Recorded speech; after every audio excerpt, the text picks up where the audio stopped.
Deixa eu ouvir. É sua. Glória a Deus. Aplaude ao Senhor pela vida da pastora Gina. Se coloque em pé, igreja, pedir perdão em nome de Jesus. Se coloque em pé em nome de Jesus. Deus abençoe, pastor, em nome de Jesus. Graça e paz, gente. Amém? Glórias. Olha, foi difícil hoje. Depois de 4 horas ministrando uma aula, eu estou com a voz já meio cansada. Corri para chegar aqui, cheguei atrasada, mas glória a Deus, amém? Abra a tua Bíblia comigo, por favor, no livro de Romanos 8, capítulo 8, a partir do versículo 28, amém? Vou tentar ser rápida. Embora pela primeira vez, na hora que eu terminei de escrever, eu falei, Jesus, está parecendo até a ministração da pastora Carla. Falei, eu vou ter que desmembrar, mas amém. Vou ser rápida, em nome de Jesus. Amém? A palavra do Senhor diz assim, sabemos que todas as coisas cooperam para o bem daqueles que amam a Deus, daqueles que são chamados segundo o seu propósito. Versículo 31. Que diremos então à vista dessas coisas? Se Deus é por nós, quem será contra nós? Aquele que não poupou o seu próprio filho, mas por todos nós o entregou. Será que não nos dará graciosamente com ele todas as coisas? Quem intentará acusação contra os eleitos de Deus? É Deus quem os justifica. Quem os condenará? É Cristo Jesus, quem morreu, ou melhor, quem ressuscitou, o qual está à direita de Deus e também intercede por nós. Quem nos separará do amor de Cristo? Será a tribulação, ou a angústia, ou a perseguição, ou a fome, ou a nudez, ou o perigo, ou a espada? Como está escrito, por amor de ti, somos entregues à morte continuamente. Fomos considerados como ovelhas para o matadouro. Em todas estas coisas, porém, somos mais do que vencedores por meio daquele que nos amou.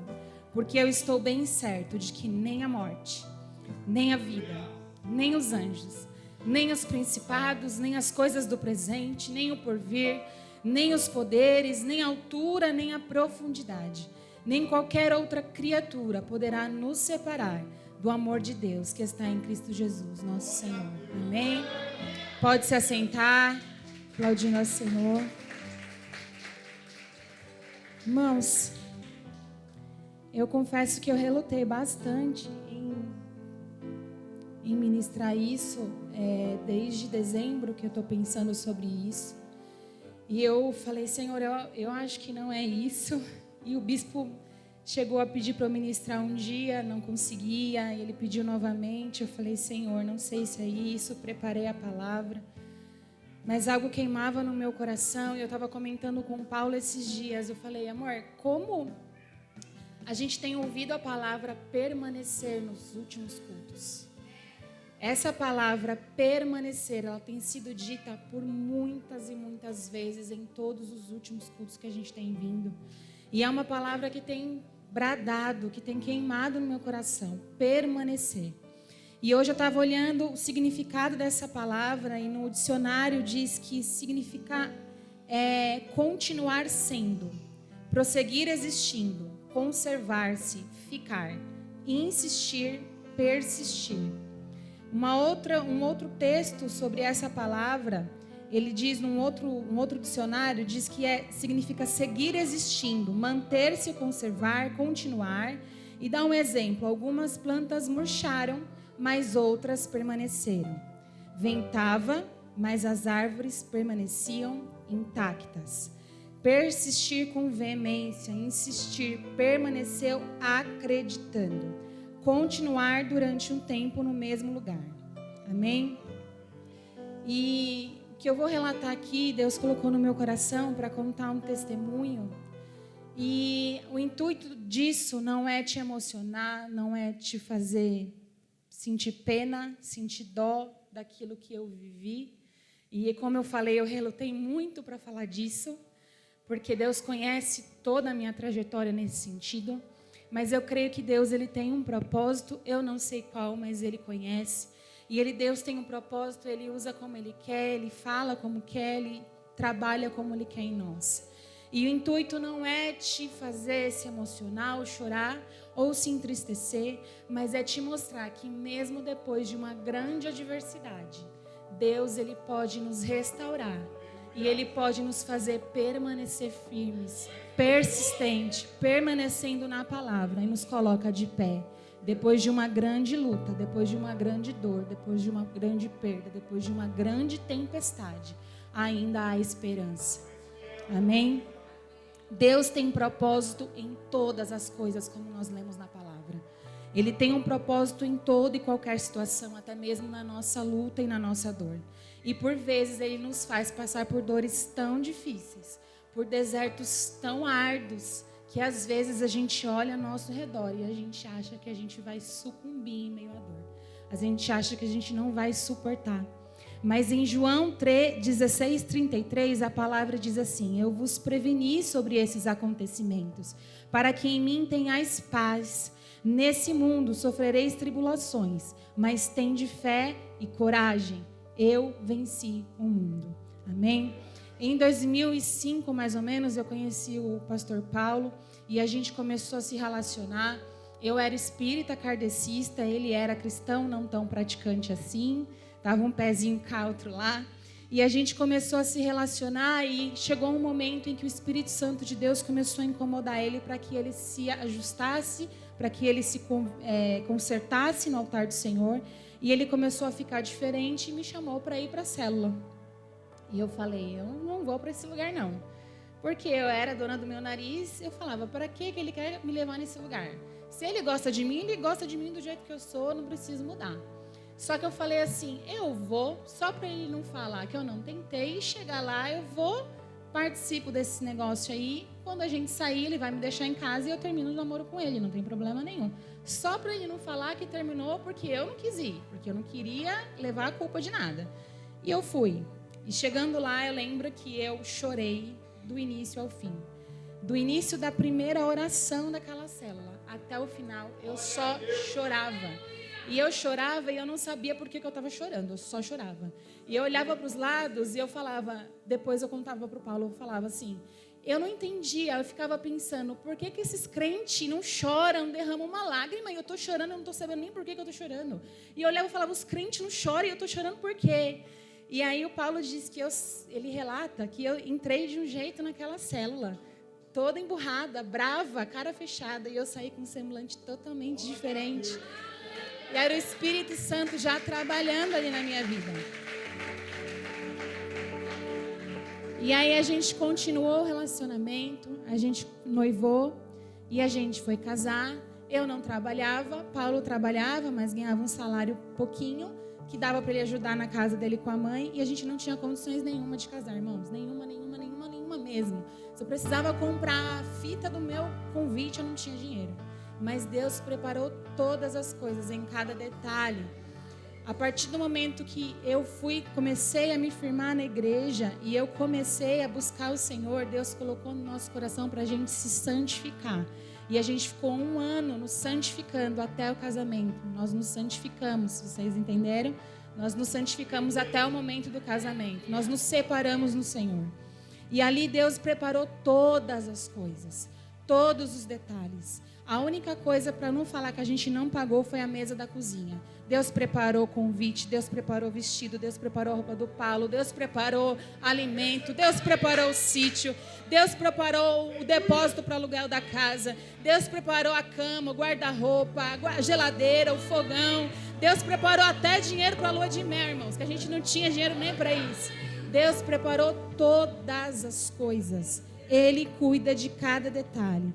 E ali a gente foi, casou, firmes no Senhor, construímos a nossa família. E com aproximadamente 6 a 7 meses de casados, eu na faculdade, fazendo o último ano, TCC, correria, fiquei grávida. 6 meses depois do casamento. Falei, meu Deus, que loucura. Fiquei ali na correria, mas infelizmente 3 meses depois o Senhor recolheu meu primeiro bebezinho. Deus recolheu, não continuou a gestação, mas nós seguimos adorando ao Senhor. Permanecemos no Senhor. pela misericórdia do Senhor. Não foi por nós, não foi pela nossa força, não foi porque nós somos melhores, mas pela misericórdia o Senhor nos sustentou até aquele momento. 2 anos após, eu fico grávida novamente.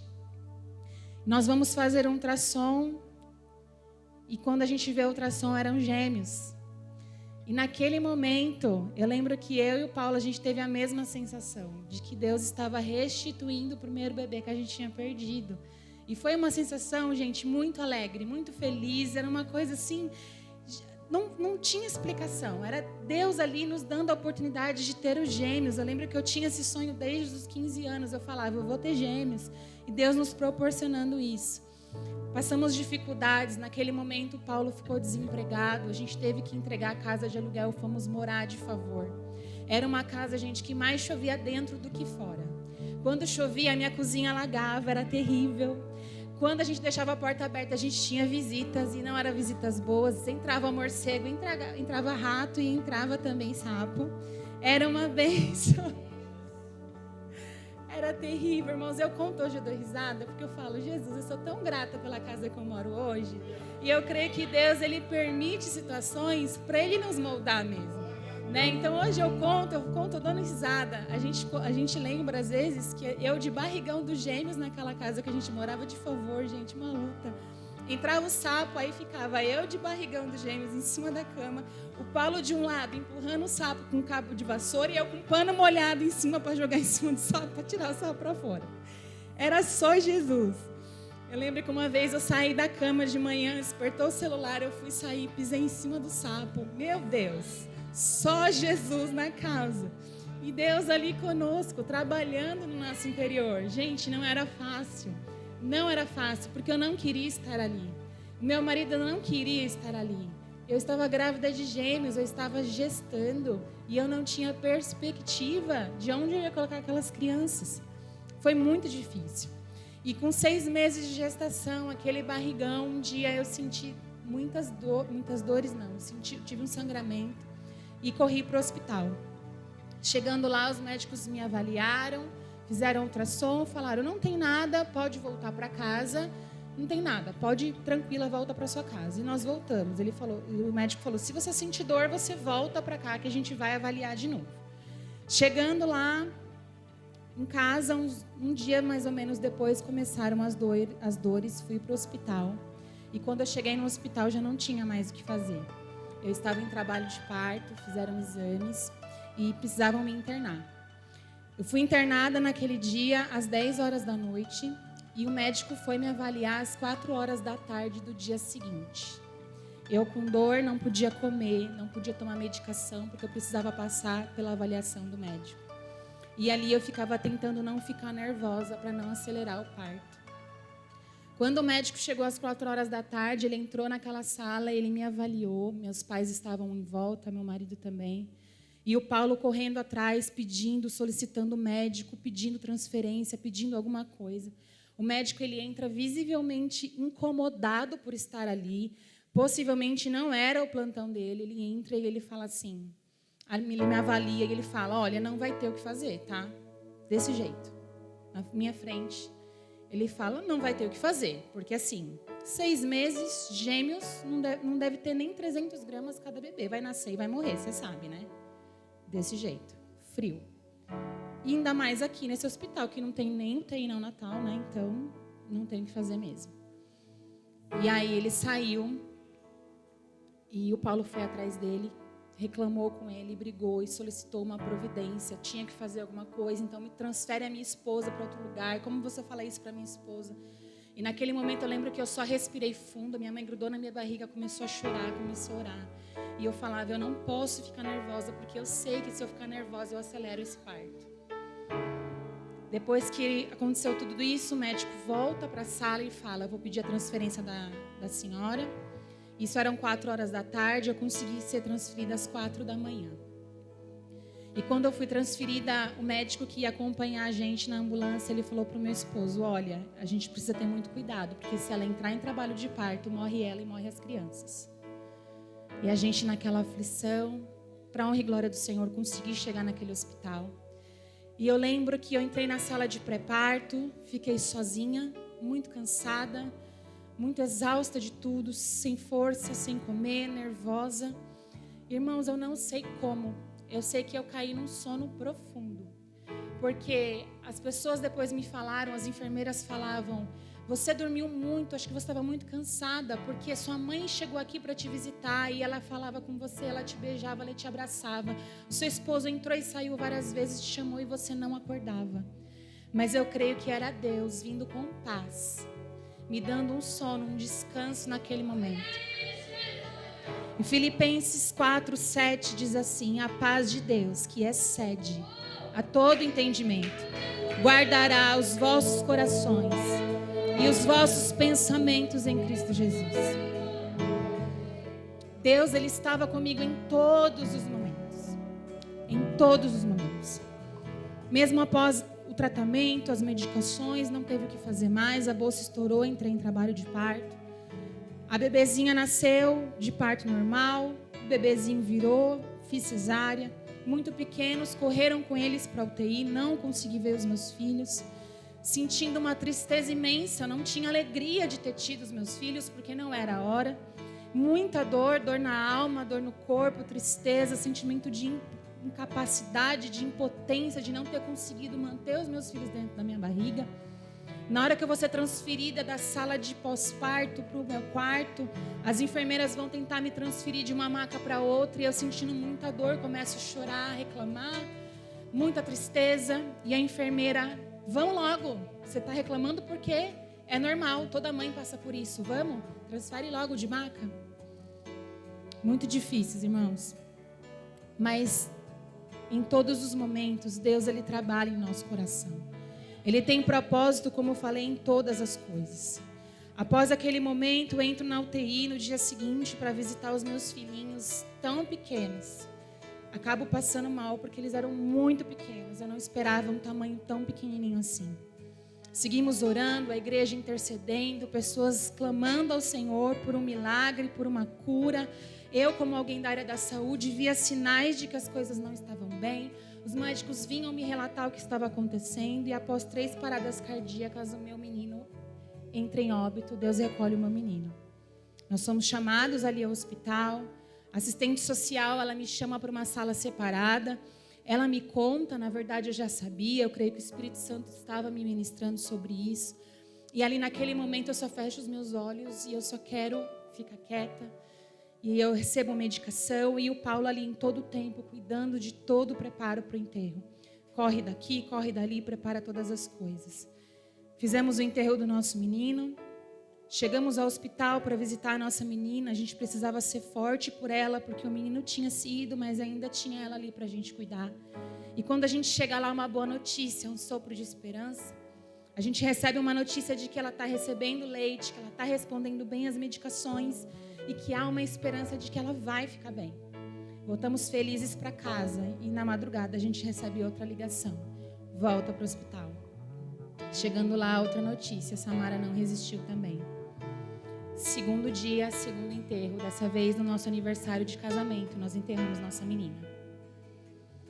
Depois de toda essa situação, a gente ali esperando para enterrar a nossa menina, demorando ali, atrasos, a gente se reserva num outro lugar.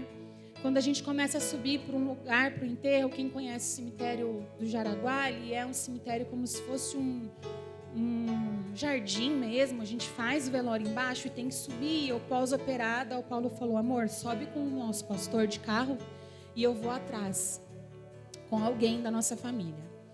E aí eu falei: amém, amor, pode ir. E ele está subindo atrás com alguém da nossa família, alguém que estava ali conosco, acompanhando. E essa pessoa ali da família, ela pergunta: vai demorar? E aí o Paulo fala assim: por que você está perguntando? Não sei. Ela fala: é porque fulana precisa pagar uma conta. E o banco vai fechar às 4 da tarde. Eu quero saber se vai demorar. E aí o Paulo falou: eu não sei se vai demorar. Mas a gente, se você quiser acompanhar, você pode subir com a gente. Por que eu estou contando isso? Porque nem todo mundo vai entender a nossa dor. E nem todo mundo vai estar sensível ao Espírito Santo para estar conosco no nosso momento de dor. E está tudo bem. Porque Deus, Ele tem um propósito nisso também. Vai ter momentos que você vai sentir dores tão profundas, que vai ter pessoas que vão segurar na tua mão, que vão te levantar, que vão te dar uma palavra de ânimo, que vão te dar uma palavra de conforto, de consolo. Mas vai ter outros momentos que Deus vai permitir pessoas serem usadas para gerar dor dentro da sua própria dor. E isso se faz necessário.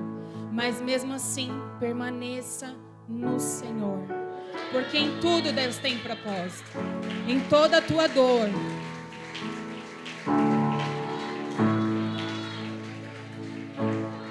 Em toda a tua dor, Deus tem propósito. Em toda a tua perda, Deus tem propósito. Fomos para casa naquele dia, nosso pastor nos levando para casa. E eu pedi para a gente ouvir um louvor, que quem conhece sabe, do Livres para Adorar, que diz: não compreendo os teus caminhos, mas te darei a minha canção. Às vezes a gente não compreende os caminhos do Senhor, mas Ele tem um trajeto, um propósito específico para cada um de nós. São dores que talvez a gente nunca vai entender aqui. Que talvez vão ser situações que a gente vai entender só na glória. Mas Ele se faz presente conosco em todos os momentos. E o intuito de contar isso aqui, embora eu tenha relutado tanto, porque eu falei: Senhor, eu não quero falar de mim, eu quero falar do Senhor. Porque o Senhor sabe que eu passei por tudo isso e eu estou de pé não por mim, mas pelo Senhor. E eu estou contando isso para te dizer que mesmo depois de toda a dor é possível você permanecer no Senhor. Mesmo depois de tanta dor.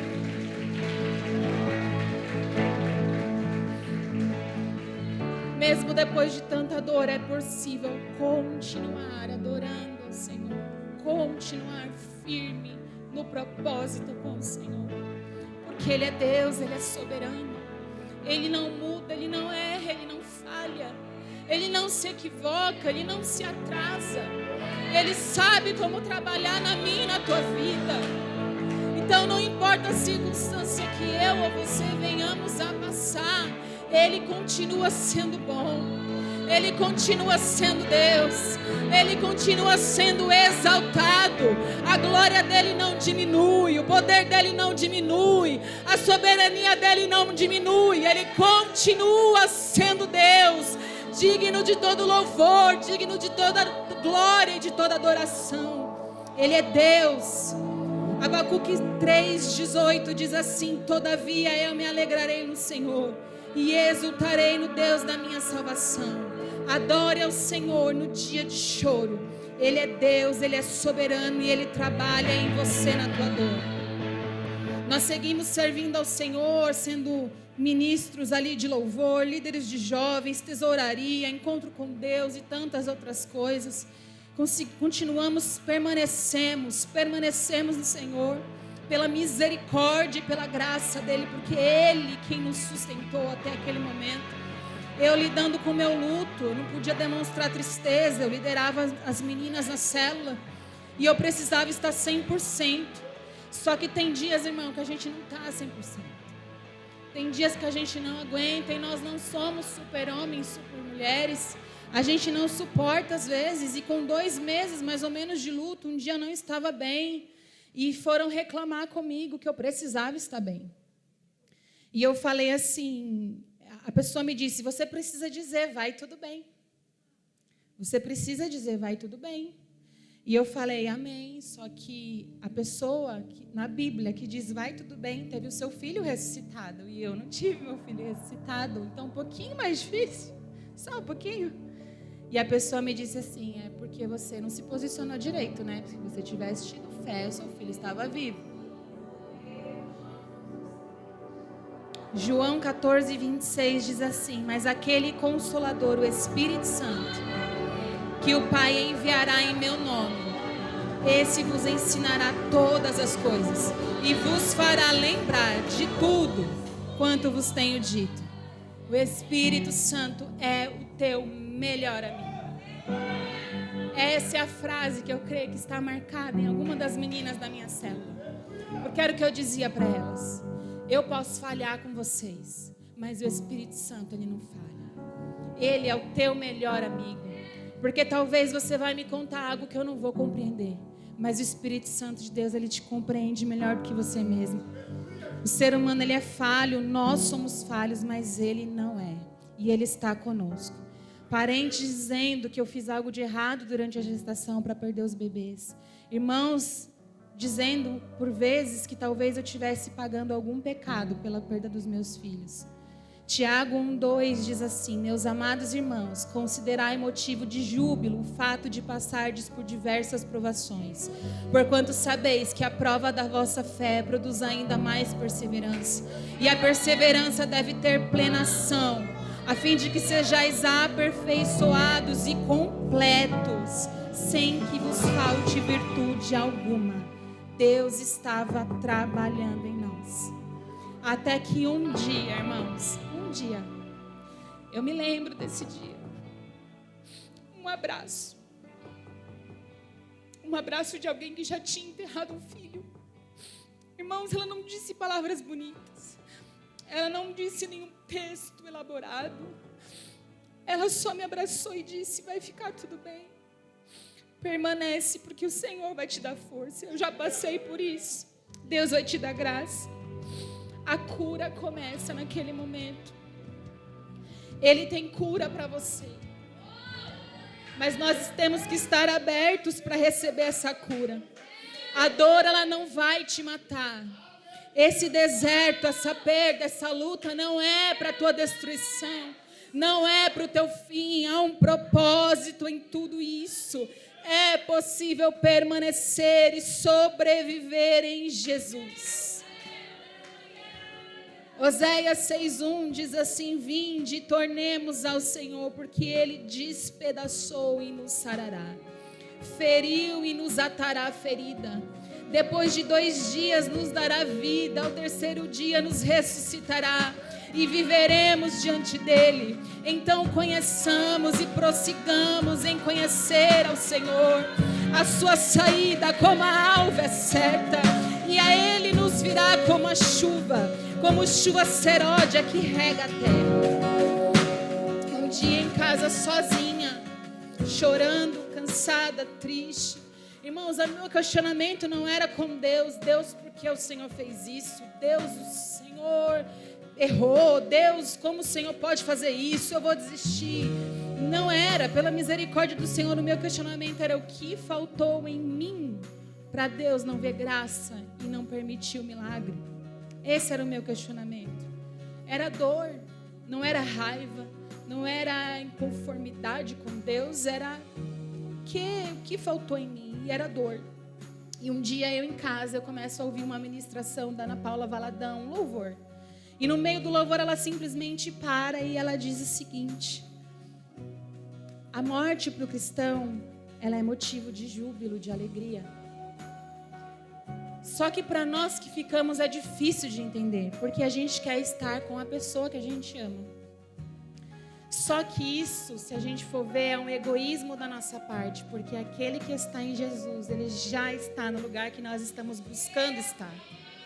Ele já alcançou aquilo que nós estamos lutando aqui na terra para chegar. E que egoísmo nosso querer aquela pessoa aqui conosco, se ela já está com o nosso Jesus. E ali eu comecei a chorar. E eu pedi perdão ao Senhor. Falei: perdão, Senhor, porque eu queria os meus filhos aqui, mas eles já estão com o Senhor. E a minha esperança é vê-los na glória, se o Senhor me permitir subir com o Senhor. Deus, Ele não te deixa só.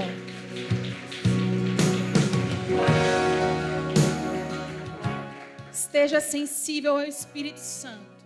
Ele usa uma palavra, Ele usa um louvor, Ele usa uma pessoa, Ele usa um abraço, Ele usa detalhes para te ministrar e para te trazer a cura. Esteja sensível, aceite a cura do Senhor e permaneça nele. João 6,68, mas Simão Pedro respondeu a ele: Senhor, para quem iremos? Tu tens a palavra de vida eterna. Depois de algum tempo, nós fomos ali na igreja, na época, na Pleno em Cristo. A primeira vez que nós fomos, eu lembro que entrei, aqueles banquinhos tudo de madeira. Eu falava, gente, parece igreja católica. Que diferente, que estranho. Marcão lá na frente, ministrando louvor. E a gente começou a chorar desde o início do louvor. Foi uma bênção, gente. E ali a gente está sendo ministrado, sendo curado, sendo tratado. A antiga igreja que nós éramos, o nosso pastor decidiu abrir mão e nós estávamos procurando outro ministério e chegamos na Pleno. E ali eu, sendo ministrada, começam a ministrar uma palavra e eu lá no fundo, irmãos, com a cabeça baixa. O pastor é usado pelo Senhor para ministrar algo para uma irmã que estava na frente de que Deus ia abrir a madre dela. E eu lembro que eu ouvi aquilo e eu abaixei a cabeça e eu falei, Senhor, essa palavra podia ser para mim, mas eu não sei se eu acredito mais. Porque eu já passei por um aborto espontâneo. Eu já enterrei 2 filhos e eu não suporto mais passar por nada disso. Então eu acho que eu prefiro até nem receber essa palavra, porque eu não sei se eu vou conseguir acreditar. E nisso eu estou falando com o Senhor ali e eu só vejo Paulo me cutucando e eu, meu Deus... Eu olhei para o lado e ele só fez assim. Na hora que eu olho, o pastor que estava ministrando estava na minha frente, tentando entregar uma palavra para mim. E eu de cabeça baixa. E na hora que eu levantei, ele, levanta, irmã. E ele falou, Deus abre a tua madre hoje. Você passou por lutas, por dificuldades, mas hoje Deus abre a tua madre. E eu tomei posse daquela palavra... Mas os meses passaram e nada acontecia. E eu comecei a esmorecer a fé de novo. E um dia nós estávamos lá e chega uma irmã e vem orar por mim e fala, Deus te entrega um presente com laço azul. E eu falo, é menino. Laço azul é menino. Agora eu já sei que é menino. 9 meses depois nasce o nosso Paulo Davi.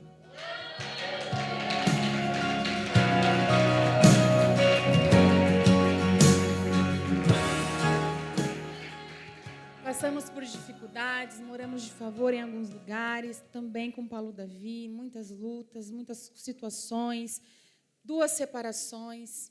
Eu e o Paulo voltamos novamente, e um dia eu estou na igreja e recebo uma palavra que Deus ia me fazer gerar novamente. Eu falei, meu Deus, mas eu estou com tanto problema no meu casamento.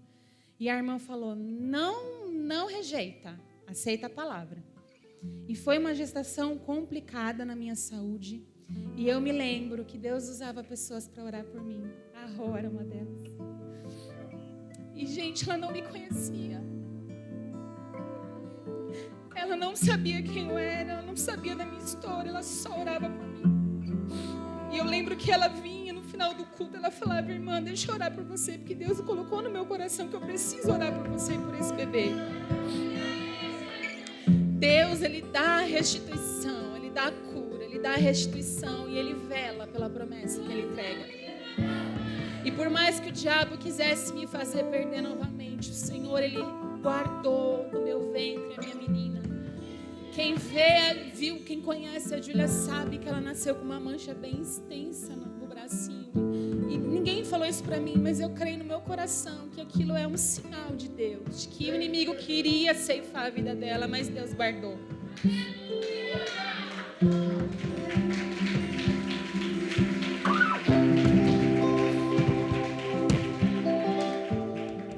Não é fácil, irmãos, a trajetória. Não é fácil a trajetória, a caminhada com o Senhor. Mas eu quero te dizer, mais uma vez, não questione os propósitos, os caminhos que o Senhor nos leva a andar. Às vezes é muito dolorido. Às vezes o fardo é difícil de carregar. Às vezes você acha que você não vai conseguir suportar. Às vezes parece que está te sufocando tanto que te falta ar. Às vezes parece que a dor é tanta que você não consegue mais se levantar. Mas o Senhor, Ele está contigo em cada situação. O Senhor, Ele está com você em cada momento, em cada passo que você dá. Ele, como eu já falei, Ele não erra. Se Ele permitiu algo na tua vida, é porque Ele sabe que você tem condições de suportar e permanecer no Senhor. Nós vivemos muitas outras coisas depois disso, muitas outras situações, momentos de choro, momentos de alegria, momentos de perda, momentos de conquista. E eu só quero te dizer hoje isso, que vai passar. O deserto ele vai passar. A luta ela vai passar. O deserto ele é momentâneo, ele é lugar de passagem, ele não é lugar de parada. A gente passa, Deus nos dá graça, Deus nos fortalece. Ele usa a pessoa para nos abraçar. Ele usa pessoas para ser instrumento de cura. Ele usa pessoas para orar por nós. Ele nos sustenta e nos mantém de pé. Deus ele vai curar e a sua história vai mudar. A Bíblia diz que se nós não desfalecermos, nós viveremos a promessa do Senhor. Deus ele está conosco. Deus ele está com você.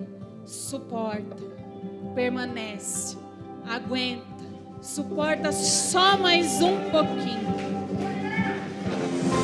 É estreito, o caminho é estreito. E isso tem queimado no meu coração a palavra de permanecer no Senhor. Porque a gente sabe que os dias vão se findar aqui na terra.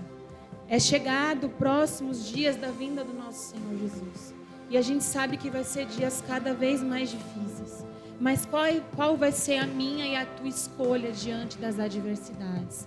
Qual vai ser a minha e a tua escolha diante dos momentos de luta, de perda, de dor, de aflição? O que nos separará do amor de Deus? A vida, a morte, a aflição, a perseguição? Nada nos separará do amor de Deus que está em Cristo Jesus. Amém? Deus abençoe, gente. Obrigada.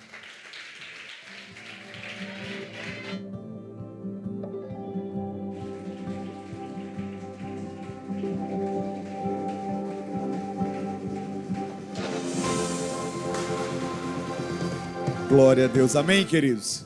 Amém.